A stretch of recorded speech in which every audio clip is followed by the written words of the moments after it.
ఉత్తరాంధ్ర జిల్లా వేదికగా TDP party జాతీయ ప్రధాన కార్యదర్శి నారా లోకేష్ నిర్వహించినటువంటి యువగలం పాదయాత్ర ముగింపు వేదికలో మాత్రం ముఖ్యమంత్రిని టార్గెట్ చేస్తూ ప్రధాన నేతలందరూ కూడాను విమర్శ చేయడాన్ని మాత్రం ఆ పార్టీ అగ్రనేతలందరూ తీవ్ర ఆగ్రహం వ్యక్తం చేస్తున్నారు. వారు చేసినటువంటి వ్యాఖ్యలు వెనుక ఉన్న ఆంతర్యం కేవలం అధికారం కోసమే వారి ముగింపు యాత్రలో ఇంత జనసంద్రాన్ని కూడబెట్టారని కూడా చెప్తుంది. ఈ విషయమై మనతో మాట్లాడడానికి మాజీ ఉప ముఖ్యమంత్రి జిల్లా వైసీపీ ఇన్ఛార్జ్ అయినటువంటి ధర్మాన కృష్ణదాస్ ఉన్నారు. చూస్తే నిన్న సభలో మాత్రం కేవలం ముఖ్యమంత్రిని టార్గెట్ చేస్తూ చంద్రబాబు నాయుడు కావచ్చు, పవన్ కళ్యాణ్ కావచ్చు, బాలకృష్ణ కావచ్చు, నారా లోకేష్ ఆయన వయసుకి ఈయనకి సంబంధం లేని మాట్లాడారు. విన్నవారంతా కూడాను విస్మయం చెందే పరిస్థితి. మీరెలా? ఈ రాష్ట్రంలో గతంలో ఎన్నడూ లేని విధంగా కేవలం ఒక 50 సంవత్సరాల కుర్రాడు బ్రహ్మాండమైనటువంటి పాలన అందించి ప్రజల మన్ననలు పొందినటువంటి వైనాన్ని వాళ్ళ కళ్ళారా చూశారు. గతంలో వాళ్ళకి చేతకానిది ఈవేళ ముఖ్యమంత్రి గారు చేసి చూపించింది. వాళ్ళు చూసి ఈర్ష్యపడి అక్కసుతో మాట్లాడుతున్న మాటలు తప్ప ఇందులో వాస్తవికత చాలా తక్కువగా ఉందన్నది ఎవరైనా చెప్తారు ఈ విషయాన్ని. అంటే గతంలో మీకు అవకాశం వచ్చిన 14 సంవత్సరాలు నువ్వేమీ చేయలేక ఆనాడు కేవలం మనుషుల కోసం నీ కోసం ఒక రియల్ ఎస్టేట్ దందా నడిపినటువంటి చంద్రబాబు, ఆ తదనంతరం అతనితో జతకట్టినటువంటి లోకేష్ వాళ్ళ అబ్బాయి ఈవేళ అదిని ప్రమోట్ చేయడానికి తను సాక్షాత్ తను ఓడిపోతే ఎమ్మెల్సీగా చేసి మంత్రిగా చేసినటువంటి వైనం. మరి అలాగే పవన్ కళ్యాణ్ ఆయన పోటీ చేసిన దగ్గర కూడా అతను గెలవలేనటువంటి పరిస్థితి. ఒక రాష్ట్రంలో ఒక పార్టీ పెట్టి కేవలం ఒక్క స్థానంకే పరిమితమై ఆయన నమ్మకాన్ని కూడా చూరగొనలేక ఆయన కూడా మా వైఎస్ఆర్ పార్టీకి వచ్చినటువంటి వైనం. ఇవన్నీ ఏం తెలియజెప్తున్నాయని నేను అడుగుతున్నాను వాళ్ళ ముగ్గురు నాయకులకి. ఒక సమర్థవంతమైన నాయకుడిగా ప్రజలందరూ గుర్తించారు కనుకనే రాజశేఖర రెడ్డి గారి కొడుగ్గా ఒక పార్టీ ఆవిర్భావం చేస్తే అఖండమైనటువంటి విజయం 151 స్థానాల్లో మరి విజయం సాధించే వైనం. కేవలం 23 స్థానాలకే పరిమితమైనటువంటి చంద్రబాబు 14 సంవత్సరాల నీ పాలన నీ అనుభవం ఏమైందని నేను అడుగుతున్నాను. మరి ఎటు చూసినా ప్రజల నిరాజనాలు అందుకున్నటువంటి ముఖ్యమంత్రికి మీ తాలూకా విమర్శలు ఏమి చెల్లవని, విమర్శలు ఎవరు కూడా మరి పట్టించుకోవట్లేదని చెప్పి నేను భావిస్తున్నాను. మీకు శక్తి ఉంటే మీరందరూ కలుస్తున్నారు. దేనికి కలుస్తున్నారు? మీరు నిజంగా ఒక్కొక్కరు బలవంతులైతే ఎందుకు మీరు పడుతారు? ఇప్పుడు నువ్వు చెప్పగలవా? మేము చెప్తున్నాను, నేను ఒక జిల్లా పార్టీ అధ్యక్షుడు నేను చెప్తున్నాను 170 స్థానాలకి సింగిల్గా మేము పోటీ చేస్తాం. చంద్రబాబు నువ్వు చెప్పు, రేపు నువ్వు చెప్పు మాటల్లో నేను 170 స్థానాలకు మీ క్యాండిడేట్లు పెట్టి పోటీ చేస్తాను చెప్పగలవా? నువ్వు లోకేష్ నీకు అసలు అవగాహనే లేదు. నీదొక గలం, నీదొక దళం. సైన్యం సేనాధిపతి యుద్ధం ప్రారంభించేసరికల్లా నువ్వు వెళ్ళిపోయి కరోనా వస్తే అక్కడ సికింద్రాబాద్లో దాక్కున్నటువంటి నాయకుడు. మరి ఇక్కడ ప్రజల తాలూకా తిరస్కరణకు గురై చంద్రబాబు జైలుకి వెళ్తే ఢిల్లీకి పారిపోయిన దళనాయకుడు. ఇటువంటి నాయకులతో జగన్ గారికి ఏమవుతుందని ఈ రాష్ట్రంలో వైఎస్ఆర్ పార్టీ ఆవిర్భావం నుంచి కూడా ఒక ప్రత్యేకత సంతరించుకున్న నాయకుడు జగన్మోహన్ రెడ్డి గారు.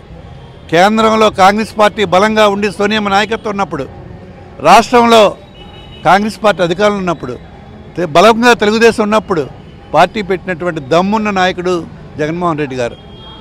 యువజన శ్రామిక రైతు కాంగ్రెస్ పార్టీ అని చెప్పి వైఎస్ఆర్ అని తండ్రి పేరు పెట్టి మరి ఆనాడు 2014 ఎన్నికల్లో ఈ రాష్ట్రంలో చంద్రబాబు మొదలుకొని ప్రతి మా నియోజకవర్గంలోని ఎమ్మెల్యే రమణమూర్తి వరకు వచ్చిన మెజారిటీ 5,000 అయితే 5 లక్షలు అయితే ఒక్క మన ముఖ్యమంత్రి జగన్మోహన్ రెడ్డి గారు కడపలో పార్లమెంట్కి పోటీ చేస్తే 5,32,000 రికార్డు మెజారిటీ వచ్చినటువంటి సంగతి ఈ చంద్రబాబుకి, లోకేష్కి, ఈ పవన్ కళ్యాణ్కి నేను తెలియజేస్తున్నాను.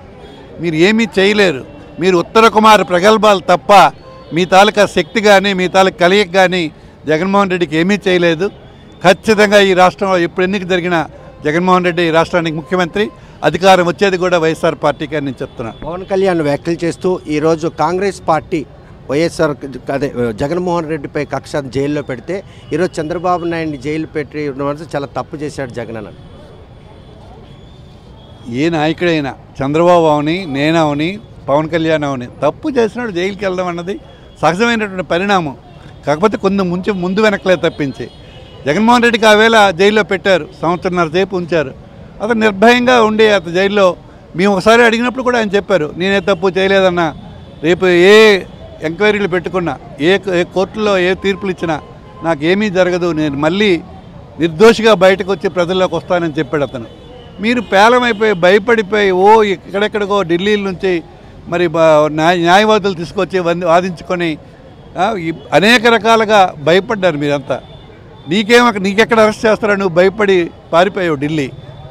ఇటువంటి మీరు జగన్మోహన్ రెడ్డితో పోలిక కాదు, సింహానికి నక్కున్న తేడా జగన్మోహన్ రెడ్డికి లోకేష్కి ఉందని నేను తెలియజేస్తాను. సభకి అంత పెద్ద మొత్తంలో ఉత్తరాంధ్ర ప్రజలు రాష్ట్ర వ్యాప్తంగా విచ్చేసినటువంటి సంఘటన మనం చూస్తున్నాం.